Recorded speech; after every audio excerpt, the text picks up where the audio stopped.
Siya si Michelle, 33 years old, tubong Talavera sa Nueva Ecija, isang skilled worker sa Oman. Sa unang tingin mo pa lang sa mga video ni Kabayan, makikita mong wala itong problema. Bukod kasi sa masayahin itong tao, ay active din ito sa pagti-TikTok.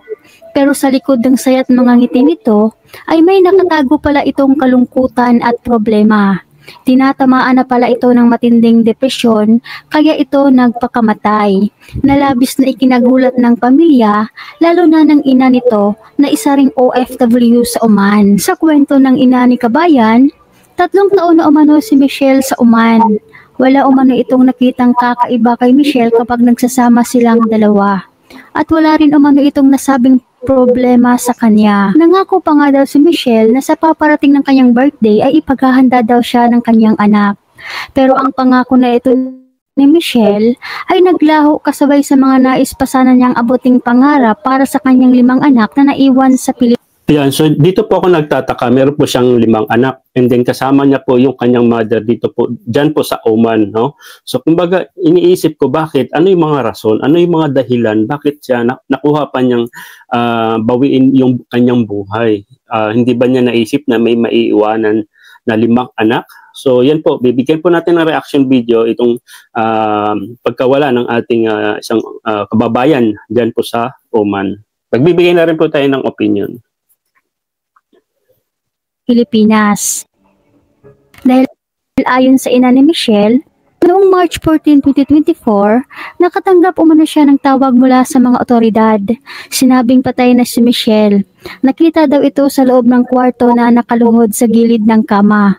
Nakayuko ang ulo at nakatali ang liig gamit ang wire ng internet. Ayon pa sa kwento ng ina ni Kabayan, huli umano niyang nakausap si Michelle noong March 11. Nakaluhod sa kwarto tapos nakatali, no, sa wire ng internet. So, ano tayo medyo nakakaduda. Sige, tuloy lang po natin. Ben, sinabi daw nito na pinayagan siya ng kanyang manager na mag-leave ng 1 araw para magpa-check up dahil sa sama daw ang kanyang pakiramdam. Ayon naman sa kwento ng ka-roommate ni Michelle sa flat, March 13, 2024 ng tanghali, nakita pa umano nito si Michelle na nagluluto. At ayon naman sa ina ni Michelle, sa araw umano na iyon, nakatanggap umano siya ng tawag mula sa manager at supervisor ni Michelle. Nagtatanong kung bakit di ito pumapasok. Kaya tinawagan nito ang kanyang anak. Ngunit di daw ito sumasagot. Gustuhin man sana niyang puntahan ang kanyang anak dahil sa nag-alala ito, hindi daw siya makaalis-alis ng bahay dahil busy siya sa trabaho. Kaya may singit ko lang mga idol, no, kung napapansin niyo, napakasayahin yung kababayan po natin, di ba? Sabi nagti-TikTok, nagsasayaw. So ibig sabihin yung mga nakikita natin sa social media na masayahin, sumasayaw, hindi pala ibig sabihin na wala siyang problema. Kumbaga dinadaan lang niya sa ganun para alam mo yon, makaiwas doon sa gusto niyang gawin. Pero may iba talaga na tinutuloy ko ano yung gusto nilang plano sa buhay. Nakiusap na lang umano siya sa kanyang kaibigan, nakisuyo na puntahan si Michelle sa tinutuluyan nitong flat. Pumunta siya doon, ibinidyo niya, katunayan kasama niya yung may-ari, binidyohan niya yung pagpasok nila hanggang doon sa room ng anak ko. Doon na nga nakita na siya ay nagbigti. Ayon pa sa ina ni Kabayan, nang matagpuan daw ang kanyang anak ay nakapatong umano ito sa kanyang kumot. Katabi daw nito ang pagkain na niluluto at ang iba pa daw dito ay binili pa sa restaurant. Nakabihis puti daw ang kanyang anak at nakayuko ang ulo. Sa unang video kasi ni Kabayan, nasabi nito na nasa baba lang ang tali. Dahil yun ang kasi kung may kung financial naman yung problema, kasi 5 anak ni Kabayan, maaring single mom siya, pero andito naman yung kanyang nanay na katuwang isa din pong OFW. So kumbaga nagdudubli-sibak. So wala po tayong makikitang rason bakit gusto niyang bawiin yung buhay niya, na alam niya maiiwanan yung anak. So hindi po natin masabi, no, buhay talaga. Ang sinasabi ng mga kapulisan. Kaya marami ang nagduda noon na baka pinatay si Michelle. Ngayon na nakita na ni Kabayan ang kuwang video ng kanyang kaibigan, nilinaw nito sa publiko na sa mataas palang bahagi itinali ni Michelle ang wire ng internet. At kinumpirma na ng ina na talagang nagpakamatay ang kanyang anak sa pamamagitan ng pagbigti gamit ang wire ng internet dahil sa depresyon. Alam niyo yung wire ng internet yung pabilog na matigas. Nakasabit sa bintana niya na medyo mataas.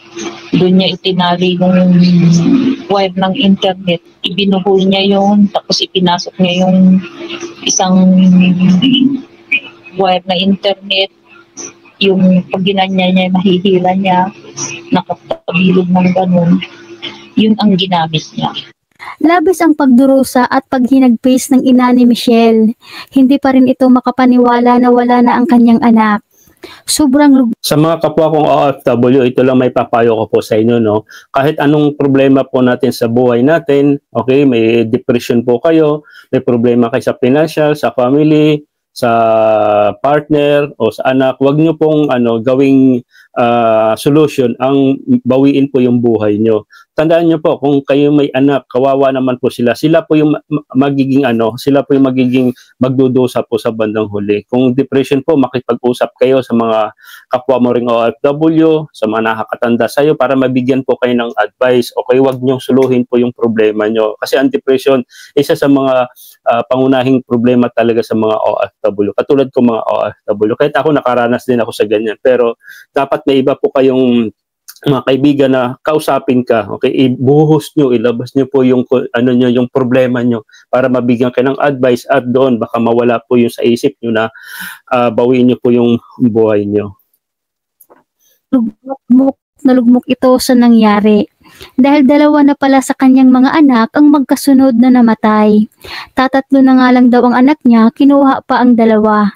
Kaya naitanong nito sa Panginoon kung ano ba ang kanyang kasalanan, bakit ganito ang nangyari sa kanyang pamilya. Kinuha niya na sa akin yung isa. Tapos ito na naman, tatlo lang sila. Isa na lang ang natira. Proud ako kay nanay, no? Tatlo yung anak niya, tapos ngayon nawala na yung dalawa, pero still OFW. I'm sure ito si nanay, napakatagal na ring OFW. Tinutulungan niya yung mga anak niya. Proud nanay po, maraming salamat po sa lahat ng mga nanay na ganito. Okay? Ito lang nakakalungkot kay nanay. So nawala pa po yung anak niyang dalawa, di ba? Iisa na lang yung natira. Iniisip ko kung ano bang kasalanan ko sa Diyos. Bakit nangyayari sa akin? Wala naman akong maisip. Ako nga yung napakamatulungin kong tao na kahit hindi ko kilala, tinutulungan ko kahit nandiyan na yung niloloko ako. Sa ngayon, nanawagan ng tulong ang ina ni Michelle kay OWA Administrator Arnel Ignacio na sana'y matulungan sila bilang isa rin siyang OFW sa Oman at ina ni Michelle. Dahil ayon sa ina ng Yumao, maliliit pa umano ang 5 anak ni Michelle na naulila. Dahil ang OWA membership ni Michelle ay hindi umano updated. Hindi ito na rin yun noong nagtatrabaho pa ito sa Oman. Kaya sa mga kababayan ko OFWs, mag-renew kayo ng inyong mga OWA membership mga kababayan. Dahil di po natin nakikita kung ano ang maaaring mangyari sa atin habang tayo'y nagtatrabaho sa ibang bansa.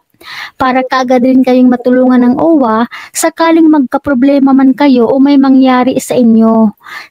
Yan, agree po ako dito, no, doon sa mga maraming mga programa, OFW pension, OFW kabayan, OFW pabahay. Unahin niyo po itong OWA membership, no? Ang mura lang naman po yan, 1,500 lang naman yan in just 2 years. And doon po, malaking tulong po sa atin yung OWA. Kung mangyari man na, wag naman mangyari po katulad ng nangyari kay kabayan sa atin, no, para hindi naman kawawa po yung maiiwanan po natin. Okay? So, gawin po, no, i-recommend ko po sa mga kapwa kong OFW na updated po tayo sa OWA membership. Okay? Talagang $25, protektado po kayo sa loob ng 2 taon pati pamilya nyo sa Pilipinas. Ang kagandahan po kasi sa OWA, kapag ikaw ay aktibo na nagbabayad ng membership, hindi mo na kailangan humingi ng tulong dahil kusa po silang kikilos para matulungan kayo at maibigay ang mga dapat na ibigay sa inyo bilang isang membro ng OWA. Kaya wag niyo pong ipagkait ang $25. Bigyan niyo po ng panahon na ma-renew ang inyong OWA. Pwede naman din po kayong makisuyo sa So imagine nyo guys, 1,401.75 sa loob ng 2 taon. Hindi na po mabigat yan. Ikatumbas mo sa real yan. Wala pang ano yan. Mga 100 real lang po yan. So, di ba? So, gawin po natin. Sa loob po to ng 2 taon, hindi po to buwan-buwan. sa pamilya nyo dito sa Pilipinas na sila ang mag-renew ng inyong OWA membership. Pwede rin po kayong mag-renew mga kababayan gamit ang OWA mobile app. I-download nyo lamang po ito sa Play Store ang OWA mobile app application. Tapos mag-rehistro kayo para makapag-renew kayo ng inyong OWA. Ang masakit po dito, yung OFW po ay hindi nakapag-renew ng kanyang OWA membership. Kaya wala po siya makuhang tulong sa OWA, pero bibigyan lang po siya ng burial assistant. Ang alam ko po dyan, 20,000 pesos. Kaya ito po yung aking panawagan po sa mga kababayan natin. Kahit po sabihin natin na hindi kayo makalabas, hindi kayo makapag-renew ng inyong membership, dahil mahigpit ng employer, hindi kayo makauwi. Please try to find a way. Kumuha po kayo ng paraan kung paano po marirenew ang inyong membership. May nababasa ko sa mga comment section na wala naman daw Selby yung OWA membership, wala namang naitutulong sa akin. Sabi, oo, sa ngayon walang naitutulong sa inyo. Paano kung nangyari rin katulad ni Kabayan sa'yo? Oo nga, hindi ikaw makikinabang, pero 'di ba? Pero yung maiiwanan mo sa Pilipinas, okay, mahal mo sa buhay, hindi na po sila mahihirapan kasi mayroong OWA ang tutulong po sa iyo, okay, at sa iyong pamilya. Huwag niyo tingnan yung amount, no? Amount is 1,500.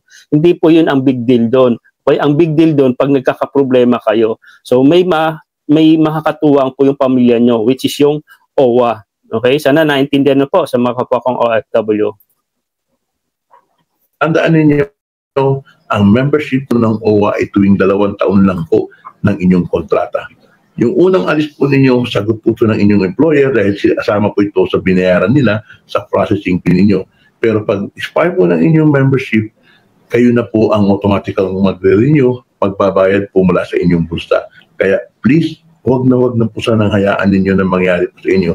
Knock on wood, wala namang may gustong mamatay. Pero sa panahon po ngayon, nangyayari po yan. Kaya maging handa po tayo. Very important.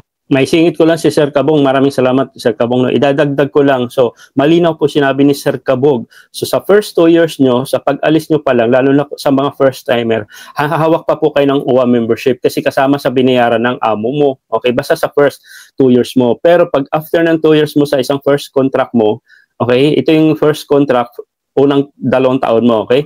So, dapat ikaw na yung magbabayad personally sa OWA. I mean personal, pwede sa online o pwedeng physical. Yan po ibig sabihin ni Sir Kabong. Balinaw po yun ha. Hindi porket sa first time mo pa lang nagbayad na isang beses is tuloy-tuloy na. No. Every 2 years po yan. Okay? Important po ang isang taong namatay sa sakit. Kung member ng OWA ay makukuha po 100,000 pesos bukod po sa 20,000 na burial fee. At kung namatay naman dahil po sa aksidente during work, ay 200,000. Ito yung sinasabi na wala naman akong pakinabang. Yes, hindi nga po sa inyo. Kasi kahit ako naman, ayaw ko rin mapakinabangan tong benefits nito. Ayaw ko naman. Di ba? Imagine mo, yan, basahin nyo na lang. Kahit sino naman, ayaw ng ganito. Di ba? Pero may financial ang OWA, ha? Nagbibigay din yan, ha? Sa tulong. Hindi lang itong natural o accidental. Yan, basahin nyo na lang. Okay? Yung pamilya, ang malaking may tutulong po dito. Okay? Ibig sabihin, yung gastos mo, pag ikaw is ito, yan. Okay, wag naman mangyari sa atin. Di bali na yung amount na yan. Hindi po naman po ang makukuha ng mga kababayan natin to na member ng OWA bukod po doon sa burial fee. Kaya please po sa mga kababayan ko, pakiusap po sa inyo. Bukod dito, marami pang benepisyo na pwede ninyo makuha sa OWA at pwede maging scholar ang inyong mga anak, kaya mag-renew kayo mga kababayan. Ayan, so salamat Bisan Yuno Vlog sa iyong napakagandang content at malaking tulong po yan sa aming mga OFW na sabi nga, labanan ko ano yung magiging mga problema namin dito sa abroad, no? Yung mga depression kasi alam ko karamihan talaga dito lalo na sa mga kasambahay na nag-iisa lang talaga, hindi sila nakakalabas, walang day off para makipag-usap sa kapwaring OFW, so wala po talagang time, napakahigpit po yung ibang amo dito. Okay, so kung hindi pa po kayo subscribe kay Bisan Yuno Vlogs, please subscribe, and of course dito po sa ating channel OFW Pinoy TV. Okay, so see you in my next video. God bless and bye.